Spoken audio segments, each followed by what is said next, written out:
Salom hurmatli tomoshabinlar. Bugun juda muhim har biringizga daxldor bo'lgan bir mavzu haqida gaplashamiz.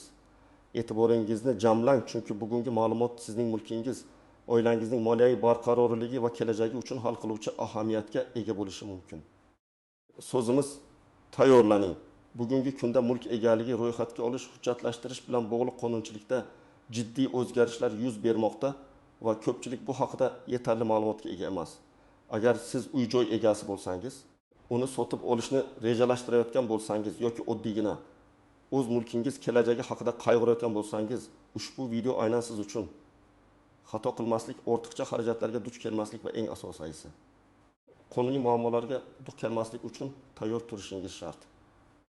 Kanalimizga obuna bo'lishni unutmang, videoga like bosing va biz boshladik. Mulkni rasmiylashtirish, uy qurish yoki qayta qurish jarayonlari avvallari ancha sodda, ba'zan esa nazoratdan tashqarida edi. Ko'pchilik o'z hovlisida qo'shimcha imorat qurishni, uyning bir qismini kengaytirishni yoki butunlay yangi uy qurishni mutlaqo erkin va o'z bilganicha amalga oshirardi. Buning uchun zarur bo'lgan ruxsatnomalar olish, texnik pasportga o'zgartirish kiritish yoki kadastr hujjatlarini yangilash kabi masalalar ko'pincha e'tibor markazida bo'lmasdi. Qo'shnim qildi, men ham qilaveraman degan mentalitet keng tarqalgan edi. Bu holat ko'plab muammolarni keltirib chiqardi. Oldi-sotdi vaqtida qiyinchiliklar, meros masalalarida chalkashliklar, mulk bahosi bo'yicha tortishuvlar va eng muhimi, qonuniy noaniqliklar. Bugungi kunga kelib vaziyat tubdan o'zgardi. Davlat mulkni ro'yxatga olish va nazorat qilish tizimini to'liq raqamlashtirishga va tartibga solishga kirishdi. Maqsad shaffoflikni oshirish, noqonuniy qurishlarning oldini olish va har bir fuqaroning mulk huquqini aniq himoya qilish. Endi o'zboshimchalik bilan qilingan har qanday qurilish yoki o'zgartirish jiddiy oqibatlarga olib kelishi mumkin. Yer uchastkalari va uy-joy kadastrida aniq va dolzarb ma'lumotlar mavjud bo'lishi talab etiladi. Bu o'zgarishlar faqat yangi qurilishlarga emas, balki ancha oldin qurilgan va hozirgacha rasmiylashtirilmagan imoratlarga ham tegishli. Bunga tayyor turishimiz kerak, chunki bu bizning moliyaviy va huquqiy kelajagimizga bevosita ta'sir qiladi. Keling, bu o'zgarishlarni batafsil ko'rib chiqamiz. Nimani bilishimiz, kimlar xavotirlanishi va kimlar xotirjam bo'lishi mumkinligini, har bir jihatning sabablari, ishlash mexanizmlari va oqibatlari bilan tushunamiz. Birinchi muhim o'zgarish: mulkni ro'yxatga olishning to'liq raqamlashtirilishi va yangi standartlar. Avvallari mulk hujjatlarini rasmiylashtirish, jumladan kadastr pasporti olish murakkab, qog'ozbozlikka asoslangan va vaqt talab qilardi. Shaffoflik yetishmasligi korrupsiyaga sabab bo'lardi. Ma'lumotlar turli idoralarda bo'lak-bo'lak saqlanib, almashinuv sustligi, noaniqlik va xatoliklarni keltirardi. Endilikda davlat mulkni ro'yxatga olish tizimini to'liq raqamlashtirdi. Maqsad mulk huquqlarini himoyalashni kuchaytirish, shaffof va adolatli tizim yaratish, davlat organlari samaradorligini oshirish. Barcha yer uchastkalari va ko'chmas mulk obyektlari haqidagi ma'lumotlar yagona elektron kadastr tizimida jamlanmoqda. Bu tizimda har bir mulkning aniq joylashuvi, o'lchamlari, unga tegishli barcha imoratlar, egalik huquqi tarixi raqamli ko'rinishda saqlanadi.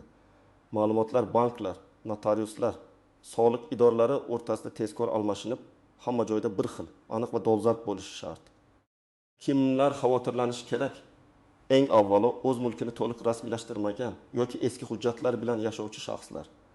Bu asosan Sovet davridan qolgan yoki 1990-2000 yillarda qurilgan, lekin qo'shimcha imoratlari rasmiylashtirilmagan uylar egalariga tegishli.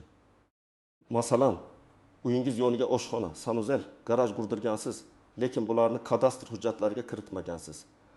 Bu rasmiylashtirilmagan holatda turib, jiddiy muammolarga olib kelishi mumkin. Real hayotiy misol: Farhod aka 1930-yilda Toshkent viloyatida 6 soti yer uchastkasida joylashgan hovli sotib olgan. Keyinchalik 2005-yilda o'z bilganicha hovlisiga qo'shimcha yozgi oshxona va saunani qurgan, lekin bular uchun ruxsatnoma olmagan va kadastr hujjatlariga kiritmagan. Ya'ni texnik pasportida bu imoratlar ko'rsatilmagan. Endi Farhod aka uyini nevarasiga sovg'a qilishni niyat qilganida notariusda hujjatlardagi tafovut aniqlanadi.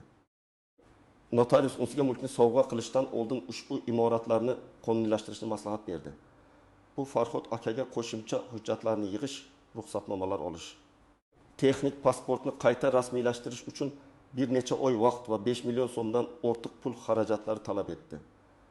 Agar bu tartibsizliklar bartaraf etilmasa, Otabek uyni o'z nomiga o'tkazishda yoki kelajakda sotishda, masalan, bankdan ipoteka krediti olishda jiddiy muammolarga duch kelardi.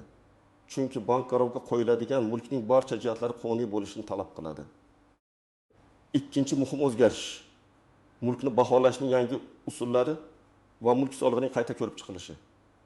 Avvallari mulk soliqlari ko'pi juda past bozor narxlaridan uzoq bo'lgan kadastr qiymatlari asosida hisoblanardi. Bu davlat byudjetiga yetarlicha tushum tushmasligiga va mulk egalari o'rtasida adolatsizlikka sabab bo'lardi.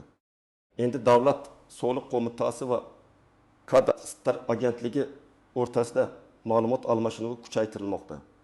Mulkning bahosi bozor qiymatiga yaqinlashtirilib, avtomatlashtirilgan tizimlar yordamida hisoblanadi. Bu soliq miqdorining sezilarli darajada o'sishiga olib kelishi mumkin. Kimlar xavotirlanishi kerak? Katta va qimmatbaho mulkka ega bo'lganlar, ayniqsa poytaxt va yirik shaharlarda joylashgan ko'chmas mulk egalari. Masalan, Toshkent markazida 500 kvadrat metrlik yer uchastkasida joylashgan bir necha qavatli shaxsiy uy egasi bo'lsangiz. Avvallari bunday mulk uchun yiliga 500 ming so'm atrofida soliq to'lashingiz mumkin edi. Yangi qoidalar bo'yicha mulkingizning bozor qiymati aniqlanadi va ushbu qiymatdan belgilangan foizda soliq undiriladi. Natijada mulk solig'ingiz yiliga 5-10 million so'mga oshishi mumkin. Bu oilaviy byudjetga jiddiy ta'sir ko'rsatuvchi kutilmagan xarajatdir. Moliyaviy rejalaringizga ushbu o'zgarishlarni kiritishingiz shart. Aks holda moliyaviy qiyinchiliklarga duch kelishingiz mumkin. Uchinchi muhim o'zgarish yer uchastkalarini ajratish va ulardan foydalanish qoidalarining qat'iylashishi. Avvallari yer uchastkalarini egallab olish chegaralarni o'zboshimchalik bilan o'zgartirish holatlari keng tarqalgan edi. Bu yer resurslarining samarasiz foydalanilishiga va nizolarga olib kelardi. Hozirgi kunda davlatimiz yer munosabatlarida tartib o'rnatishga qat'iy bel bog'lagan. Yer uchastkalarini noqonuniy egallab olish, ulardan maqsadli foydalanmaslik yoki qurilish normalarini buzish jiddiy javobgarlikka tortiladi. Yangi tizim yer kadastri ma'lumotlarini geoinformatsion texnologiyalar, GIS, jumladan dronlar va sun'iy yo'ldosh tasvirlari yordamida aniq kuzatish imkonini beradi. Kimlar xavotirlanishi kerak? Yer uchastkasini tegishli ruxsatnomalarsiz egallab olgan, ya'ni samozahvat qilgan shaxslar yoki yer uchastkasining chegaralarini o'zboshimchalik bilan o'zgartirganlar. Masalan, qo'shnining yeridan bir qismini o'z bilganicha devor bilan o'rab olganlar. Agar yer uchastkangizning chegaralari kadastr hujjatlarida ko'rsatilganidan farq qilsa, bu siz uchun katta muammo. Sizga yerga egalik huquqini tasdiqlovchi hujjatlaringizni qayta ko'rib chiqish va zarur bo'lsa, chegaralarni aniqlash uchun geodezik o'lchovlarni amalga oshirish tavsiya etiladi. Misol, Farg'onada yashovchi Gulnora opa 2010 yilda uyini sotib olgan. Uning yer uchastkasi aslida 4 sotiq bo'lgan, lekin oldingi egasi qo'shni qarovsiz yotgan davlat yerdan bir sotiqcha joyni o'z mulkiga qo'shib devor tortgan ekan. Gulnora opa bundan bexabar bo'lgan. Yangi tekshiruvlar natijasida mulki kadastr hujjatlarida ko'rsatilgandan kattaroq ekanligi, ya'ni bir sotiq yer noqonuniy egallanganligi aniqlandi. Davlat Gulnora opaga jarima solishi yoki yerni bo'shatishni talab qilishi mumkin. Agar talabni bajarmasa, yer majburiy tartibda tortib olinishi va hattoki egallab olingan qismdagi inshootlar buzib tashlanishi mumkin. Bu uning moliyaviy holatiga salbiy ta'sir qiladi. Bu o'zgarishlar mulk egaligiga bo'lgan yondashuvni tubdan o'zgartirmoqda. Har bir mulkdor o'z mulkiga nisbatan yanada mas'uliyatli bo'lishi, hujjatlarni to'liq va aniq yuritish talab etiladi. Bu mulkingizning qonuniy himoyasi va kelajakdagi muammolardan qochishning asosidir. Endi esa ushbu yangi tizimdagi ba'zi istisnolar, e'tibordan chetda qolishi mumkin bo'lgan tuzoqlar va ko'pchilik bilmaydigan noaniq jihatlar haqida gaplashamiz. Bu sizga chuqurroq tushuncha beradi va kutilmagan holatlarga tayyor bo'lishingizga yordam beradi. Birinchi muhim noaniq jihat o'zboshimchalik bilan qurilgan imoratlarni qonuniylashtirish imkoniyati. Agar mulkingizda kadastr hujjatlariga kiritilmagan qo'shimcha imoratlar bo'lsa, bu muammo. Biroq qonunchilikda bunday imoratlarni ma'lum shartlar asosida qonuniylashtirish mumkin. Bu ayniqsa uzoq yillar oldin qurilgan va mustahkam inshootlarga tegishli. Agar imorat qurilish normalariga zid bo'lmasa, boshqa mulk egalarining huquqlarini buzmasa va xavfsizlik talablariga javob bersa, uni sud orqali yoki mahalliy hokimiyat qarori bilan qonuniylashtirish mumkin. Bu jarayon qurilish ekspertizasi xulosasi va tegishli to'lovlarni talab qiladi. Tuzoq.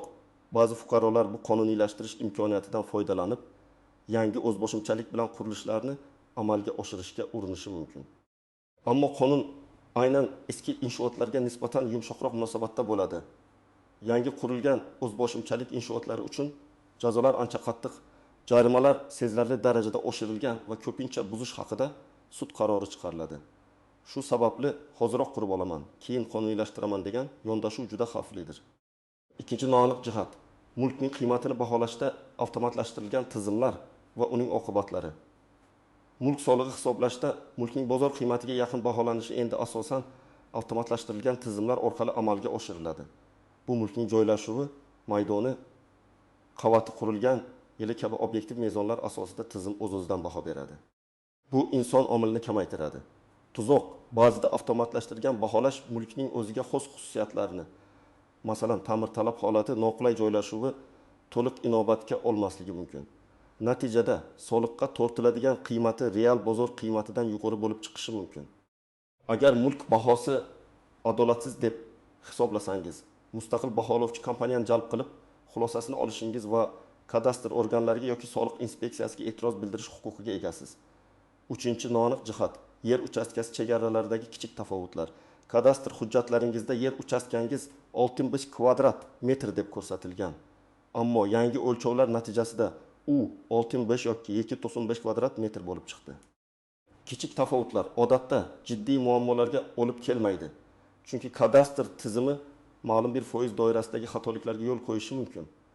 Ammo agar tafovut sezilarli bo'lsa, masalan, ega kvadrat metrdan ortiq bo'lsa, bu allaqachon muammo. Tuzoq, ko'pchilik bu arzimas narsa deb e'tibor bermasligi mumkin. Lekin agar yer maydoni kadastrda ko'rsatilgandan kamroq bo'lsa, kelajakda sotishda qiymati kamayishi mumkin. Agar maydoni ko'proq bo'lsa, bu noqonuniy egallab olingan yer deb topilib, jarima yoki yerni bo'shatish talabi qo'yilishi mumkin. Chegaraviy nizo yuzaga kelganda ham jiddiy muammolar paydo bo'ladi. Oldini olish uchun vaqti bilan yer uchastkangizning aniq geodezik o'lchovlarini amalga oshirish va kadastr hujjatlarini haqiqiy holatga moslashtirish juda muhimdir. 4-chi noaniq jihat, mulkdan maqsadli foydalanish. Davlat yer resurslarining ma'lum bir maqsadga ajratilganligiga qat'iy rioya qilinishini talab qiladi. Masalan, yer uchastkangiz yakka tartibdagi uy-joy qurilishi uchun ajratilgan bo'lsa, siz unda yashash uchun uy qurishingiz mumkin. Ammo agar ushbu yerda savdo do'koni, kafe yoki ishlab chiqarish sexi qurishni rejalashtirsangiz, bu maqsadni o'zgartirishingiz shart. Bu jarayon murakkab va mahalliy hokimiyatdan ruxsatnoma olishni talab qiladi. Tuzoq. Ba'zi tadbirkorlar yashash uchun ajratilgan yerda o'z bilganicha tadbirkorlik faoliyatini boshlashi mumkin. Agar yer uchastkasining maqsadini o'zgartirmasdan, undan maqsadiga zid ravishda foydalansangiz, bu huquqbuzarlik hisoblanadi. Sizga jarima solinishi, hattoki faoliyatingizni to'xtatish va yer uchastkasining maqsadini tiklash talab etiladi. Shu sababli mulkingizdan tijorat maqsadlarida foydalanishni rejalashtirayotgan bo'lsangiz, birinchi navbatda yer uchastkasining maqsadini o'zgartirish bo'yicha tegishli idoralarga murojaat qilishingiz shart. Bu jihatlarni tushunish sizni kutilmagan vaziyatlardan himoya qiladi va o'z mulkingizni samarali, qonuniy boshqarish imkonini beradi. Mulk masalalari har doim ehtiyot shart tamoyili amal qiladi. Xo'sh, bu o'zgarishlarni bilib oldik. Endi nima qilish kerak? Keling, amaliy maslahatlarga o'tamiz. Sizga aniq qadamlar va ko'rsatmalar beraman. Birinchi qadam, mulk hujjatlaringizni to'liq tekshiring. Barcha mulk hujjatlaringizni egalik huquqini tasdiqlovchi order, kadastr pasporti, texnik pasport, yerga egalik guvohnomasi to'plang. Ularni sinchkovlik bilan o'rganib chiqing. Uy-joyning maydoni, xonalar soni, har bir qo'shimcha imoratning garaj, oshxona, ayvon va boshqalar mavjudligi haqiqiy holatga mos kelishiga ishonch hosil qiling. Kichik tafovut ham muammo tug'dirishi mumkin. Ikkinchi qadam, tafovutlar aniqlansa darhol choralar ko'ring. Agar hujjatlaringizda mulkingizning haqiqiy holatidan farqlar topilsa, zudlik bilan harakatni boshlang. Kadastr agentligi bo'limlari yoki davlat xizmatlari markazlariga murojaat qiling. Ko'plab xizmatlar my.gov.uz portalida onlayn ko'rsatilmoqda. Ko'chmas mulkka egalik huquqini davlat ro'yxatidan o'tkazish xizmati orqali murojaat qiling. Texnik inventarizatsiya o'tkazish uchun ariza bering. Kadastr mutaxassisi mulkingizga chiqib, qayta o'lchovlar o'tkazadi va yangi texnik pasport loyihasini tayyorlaydi. O'tu, agar o'zboshimchalik bilan qurilgan imoratlar bo'lsa, ularni qonuniylashtirish yo'llarini o'rganing. Mahalliy hokimiyat qarori yoki sud orqali qonuniylashtirish imkoniyatini ko'rib chiqing. Bu jarayon qurilish ekspertizasi xulosasi va tegishli to'lovlarni talab qiladi. Yangi o'zboshimchalik inshootlar uchun jazo choralari qattiq ekanligini unutmang. Yer uchastkangiz chegaralarida shubhangiz bo'lsa, geodezik o'lchovlarni o'tkazish uchun mutaxassis kompaniyalarni jalb qiling. Bu yeringizning aniq koordinatalarini belgilaydi. 3-qadam soliqlar bo'yicha ma'lumotlarni yangilang. Mulk solig'i bo'yicha Davlat soliq qo'mitasining soliq uz veb saytiga kirib, shaxsiy kabinetga kiring. U yerda mulkingizning bahosi va hisoblangan soliq miqdori haqida ma'lumotlarni topishingiz mumkin. Agar mulk bahosi bilan rozi bo'lmasangiz, mustaqil baholovchi tashkilotlarga murojaat qilish huquqiga egasiz va bu haqda soliq qo'mitasiga yozma e'tiroz bildiring. 4-qadam. Doimiy axborotni kuzatib boring. Qonunchilik doimiy o'zgarib turadi. Mulk masalalari bo'yicha yangi qarorlar, farmonlar va qonunlarni kuzatib boring. Kadastr agentligi va soliq qo'mitasining rasmiy veb saytlari, ijtimoiy tarmoqlardagi sahifalarga obuna bo'ling. Bizning kanalimizda ham bunday muhim yangiliklarni yoritib boramiz. 5-qadam. Konsultatsiya olishdan tortinmang. Agar biror shubha yoki noaniqlik bo'lsa, malakali yuristlarga yoki kadastr mutaxassislariga murojaat qilishdan tortinmang. Ularning yordami sizni katta muammolardan qutqarishi mumkin. Bir martalik konsultatsiya kelajakdagi katta jarimalar yoki mulkni yo'qotish xavfidan ancha arzon bo'ladi.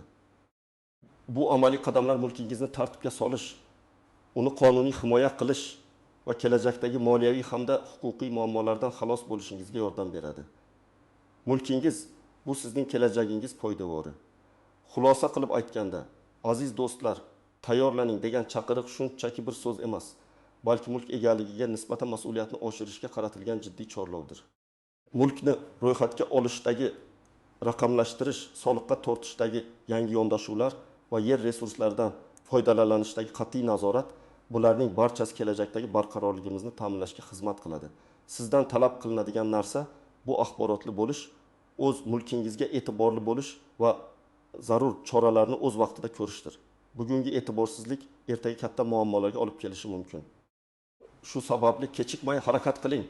Ushbu videoda qimmatli ma'lumotlar topdingiz degan umiddaman. Fikr mulohazalaringizni, savollaringizni izohlarda yozib qoldiring. Agar video foydali bo'lgan bo'lsa, like bosing va kanalimizga obuna bo'ling. Zero biz siz uchun doimo eng dolzarb va amaliy ma'lumotlarni ulashishda davom etamiz.